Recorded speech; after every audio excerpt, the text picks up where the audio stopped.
Hello and welcome back everybody. You guessed it, I have a new Omnipower build for you. And this one is an Hydra Conjuration hybrid build. Before I get into the details, just check out the next 10 to 15 seconds of the footage and see if you like it or not, and then I will be right back with you.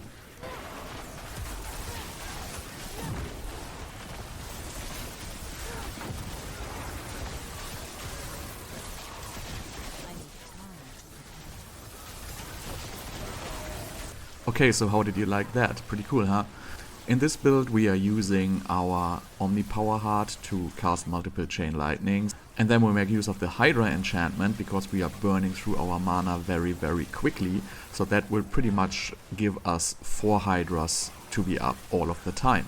Furthermore, we combine it with a lot of crackling energy gain, which essentially gives us infinite mana, and also allows us to use the lightning spear enchantment once again, which will spawn a lot of lightning spears, which then synergize very well with the Conjuration mastery passive.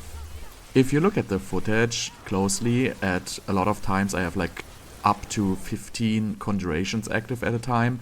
Multiply that with 6% damage, you get like 60 to 80 or even 90% damage increase at a time just from the Conjuration mastery passive.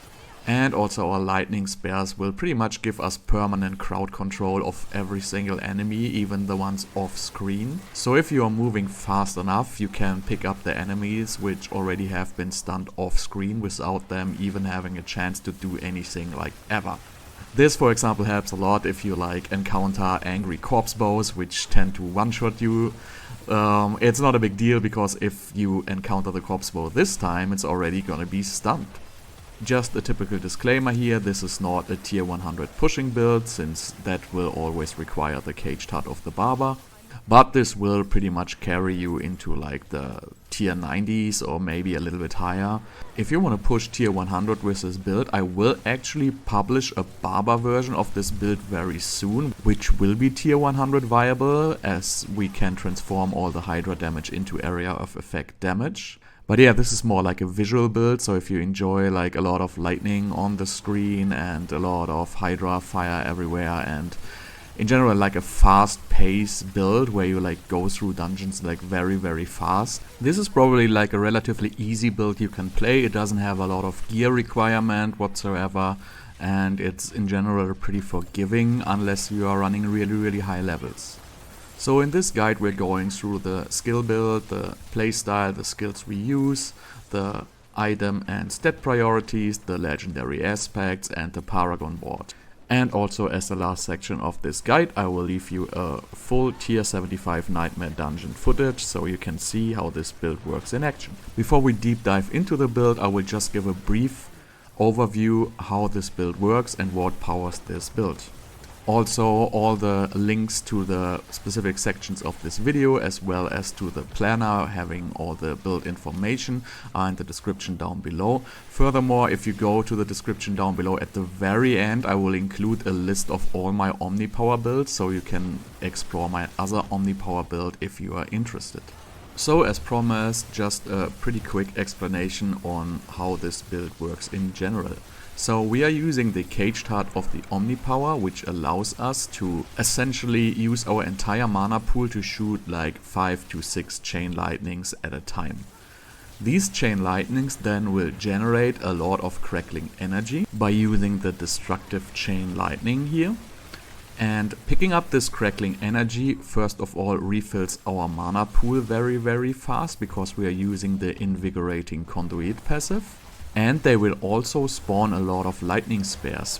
Additionally, we are using the Hydra enchantment, so as we burn through our mana pool super quickly, this essentially spawns the Hydras within 1 or 2 seconds. So we pretty much have 4 Hydras active at a time at all times. And these not only do a lot of damage by themselves, but also allow us to gain additional bonuses from the Conjuration mastery passive, which increases our damage for every active conjuration.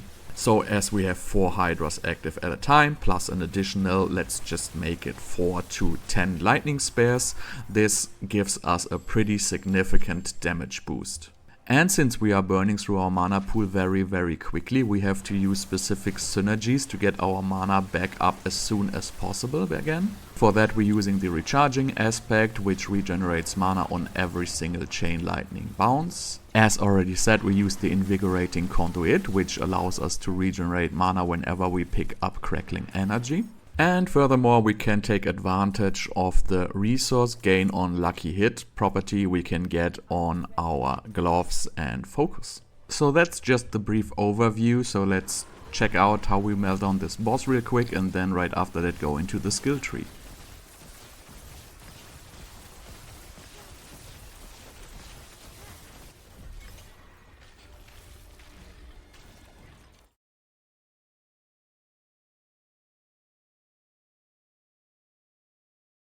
So let's just go over the skill tree. So we just put 2 points into Firebolt to get access to our core skills.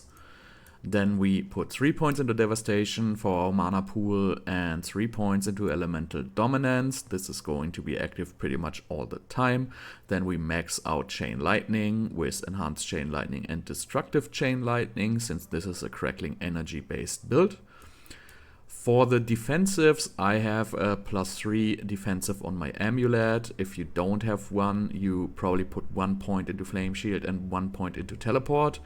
We are not using Ice Armor, and then we put 1 point into Frost Nova, 1 point into Enhanced Frost Nova, and 1 point into Mystical Frost Nova for the vulnerable.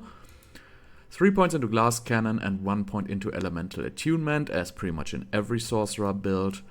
Then we put 1 point into Hydra and 1 point into Enhanced Hydra and 1 point into Summoned Hydra to enable Burning Synergy. You could get more points into Hydra, but I just feel like Hydra, putting skill points into Hydra doesn't scale very well, so I just leave 1 point in here for now. Then for defensive, 1 point into Align the Elements, 3 points into Mana Shield, since this is going to be active all the time. Then 3 points into a Protection, which is our main barrier generator. And 1 point into Lightning Spare, 1 point into Enhanced Lightning Spare, and 1 point into Invoked Lightning Spare, because we are using this to stun enemies. 3 points into Conjuration Mastery, and it's very good if you have another +3 from your amulet. It really boosts your damage significantly. Then we put 1 point into Inner Flames to get access to Devouring Blaze, which gives us a nice critical damage increase here. 3 points into Static Discharge to generate more crackling energy, and 3 points into Invigorating Conduit to regenerate mana upon picking up the crackling energy. 1 point into Unstable Currents. With Prime Unstable Currents, we don't need Supreme Unstable Currents since we have enough crackling energy anyway. And 1 point into Causing Currents to get access to Electrocution for the damage decrease, and 3 points into Conduction. This is to synergize more crit chance with Asus, but also gives us more movement speed, which is pretty nice just in general. And last but not least, we put 1 point into Overflowing Energy just to move through dungeons faster.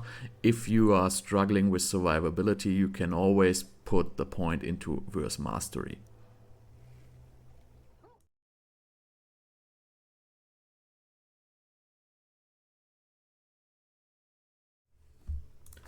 For the skills, we use Unstable Currents. This is our ultimate, and it's pretty nice because it spawns additional lightning spares, which we benefit from by using Conjuration Mastery. Frost Nova, pretty basic stuff. This is our only vulnerable applicator. Then we use Teleport, obviously. Flame Shield for survivability. Then our main core spell is Chain Lightning.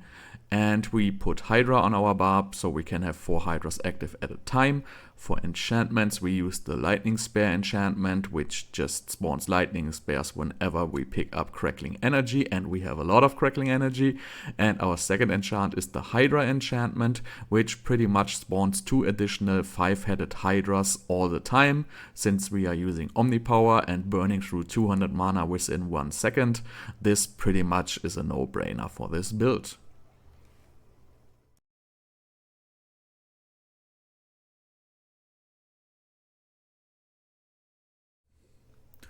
For the legendary aspects, we use the Frostblitz aspect, which gives us an additional Frost Nova charge. This is pretty important since we don't really have any other source of vulnerable, so this helps a lot. Then we use the aspect of Disobedience, which is the strongest defensive aspect in the game. And we use the Ever-Living aspect to get additional damage reduction from crowd-controlled or vulnerable enemies. Then moving over to the offensive aspects, we use the Accelerating aspect for extra attack speed. We use the Elementalist aspect for extra critical strike chance. This pretty much gives us a 100% critical strike chance when we are above 100 mana. In this build it's not active 100% of the time, but most of the time it's active, especially against single target. This is always going to be active, which is where you pretty much need the most damage anyway. And then we use the aspect of Control to get additional damage against crowd-controlled enemies. Enemies are pretty much always going to be crowd-controlled in this build unless they are unstoppable. And one more legendary aspect is the Serpentine aspect, which buffs our Hydras, so we can have one additional Hydra and it has more duration. Then the last offensive aspect is the aspect of Unbroken Tether. This gives our Chain Lightning additional bounces, which pretty much powers every Chain Lightning build. Then for resource generation, we just use the recharging aspect here to generate mana on Chain Lightning bounces. You want to have as high as possible roll here. I only have a 2.5. I would love to have a 3.0 roll, but unfortunately I was not able to find it just yet. This is everything for the legendary aspects. Then for our boots, this is our only unique item we use, and currently we use Asus just to get additional critical strike chance here.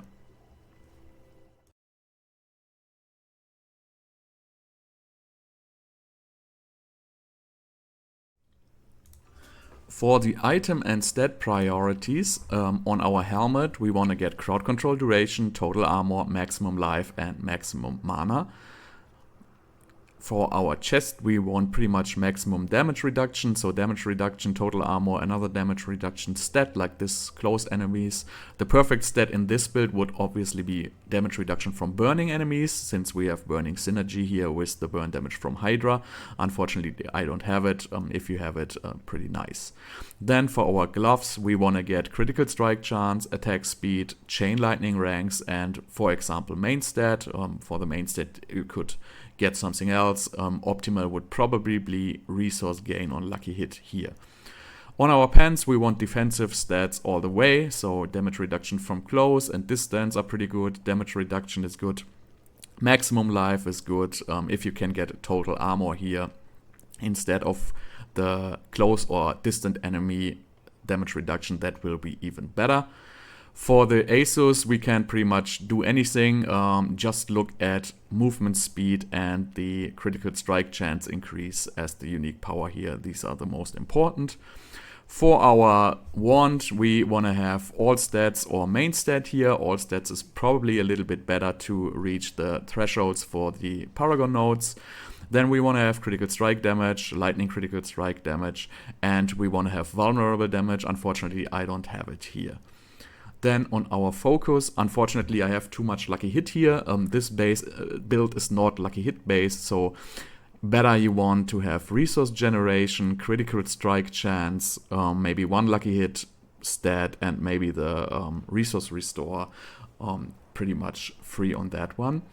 On our amulet we want Conjuration Mastery +3 and defensive skills +3, main stat increasement and movement speed increasement, so this is pretty much very good. On our rings we want vulnerable damage, critical strike chance and lightning critical strike chance, lightning critical strike damage. Damage to chilled enemies here is a wasted node. I can probably re-roll it. I'm not doing it right now because I might need this ring for another build. And our other ring, we want to have maximum mana, again critical strike damage, critical strike chance and vulnerable damage. So these rings are far away from optimal. I leave the link to the planner in the description down below. In the planner you can see the optimal item stats to go for here.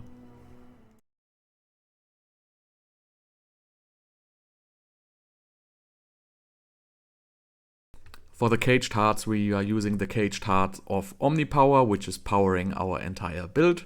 Then we use the caged heart of Tarasha, as since with the latest patch 1.1.2, this is working properly again, so we can continue using it. And as our third heart, we use the caged heart of Tempting Fate.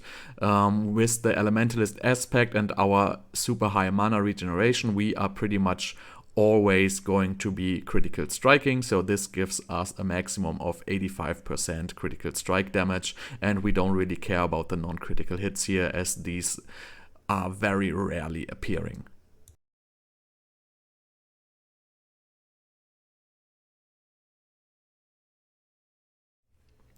For the Paragon board, we just use our Conjuration glyph here, the Conjurer glyph in the first board, and we just put 40 intelligence just to get the 20% increased duration. The additional damage doesn't really matter all that much. Furthermore, we pick up the non-physical damage nodes here. Then we move over to the next board, which is the Burning Instinct board, and we get all the burning synergies, the burning damage synergies here, which are pretty nice. And furthermore, we get the damage reduction and armor nodes here. And for our glyph, we put in the exploit glyph here for a maximum of vulnerable damage. Moving over to our next board, we use the Frigid Fate board just for vulnerable damage here. We pick up all the vulnerable damage nodes, and our glyph is the Tactician glyph, which just boosts the vulnerable damage even further and gives us a 10% damage increase after using a defensive skill, which is pretty much all the time. Then let's move over to the next board. This is the Elemental Summoner board, and we just use this to get some additional mana pool here for our Omnipower heart. Then our next board at the top here is the Static Search board. We just pick up again the mana pool and damage to stunt nodes here. We put in our Flame Feeder glyph here to get additional damage to burning enemies, and we pick up the damage to stunt node here. Then moving over to the next board, that's the Keyless Conduit board. We pretty much just use this to get the Destruction glyph in at 49 dexterity. These nodes doesn't really matter at all.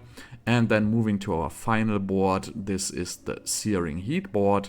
On the Searing Heat board, we just put in the Control glyph for another 115% damage to crowd-controlled enemies, and this also gives us another 20% increased damage to stunned enemies. The nodes in here again do not really matter, and then obviously we're going to pick up the critical strike damage nodes here.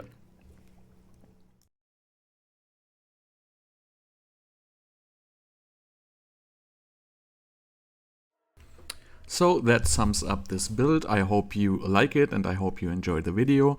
I will now leave you the full Nightmare Dungeon footage of a tier 75, so you can see this build actually works on a little higher dungeons as well. You can play it higher if you have good stats. As I say, I'm just going through very many builds here and I don't have the optimal stats and items for the build. That's why I'm running these a little bit lower. Remember, the links to my other builds are in the description down below. Just scroll to the very end of the description. And yeah, I hope you enjoyed the video and thank you for watching.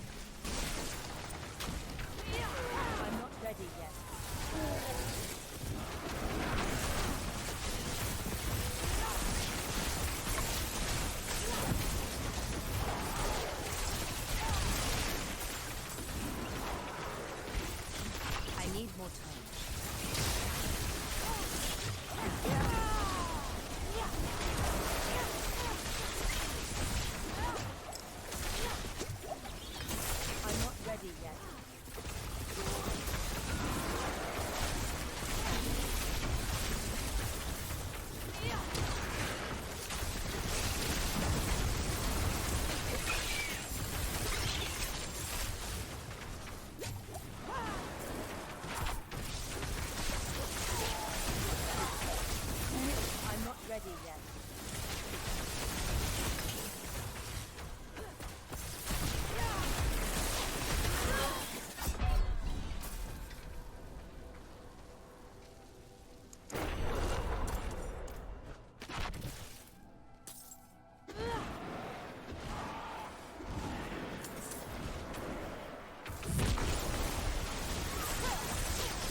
I'm not ready yet.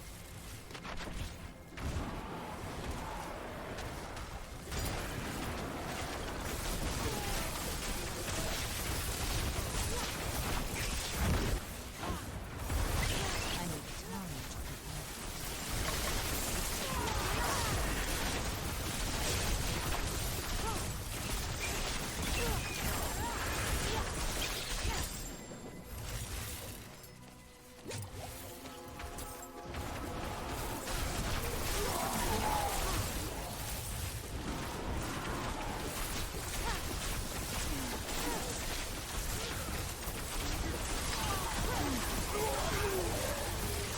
I need time to prepare.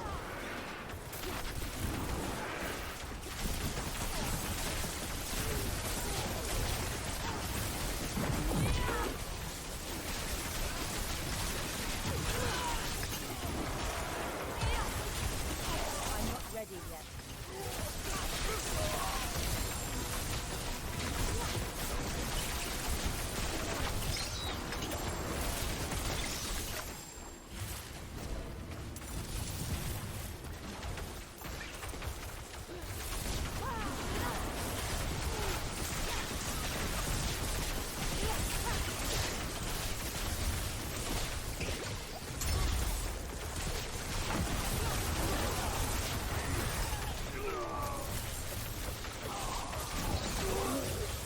I'm not ready yet.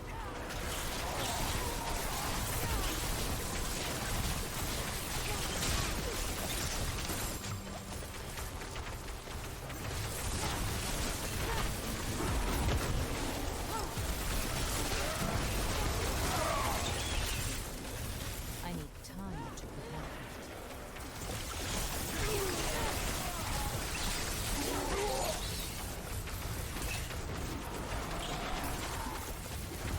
I'm not ready yet.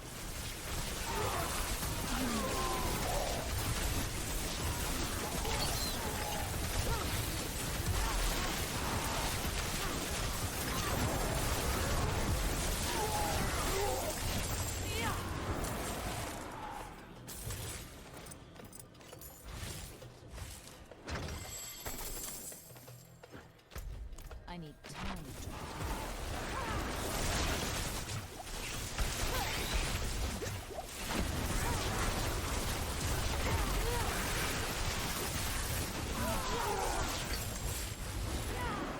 I need time to prepare.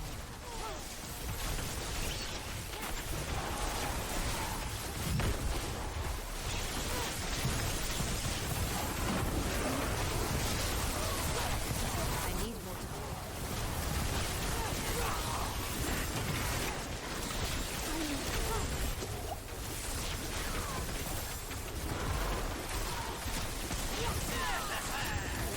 I'm not ready yet.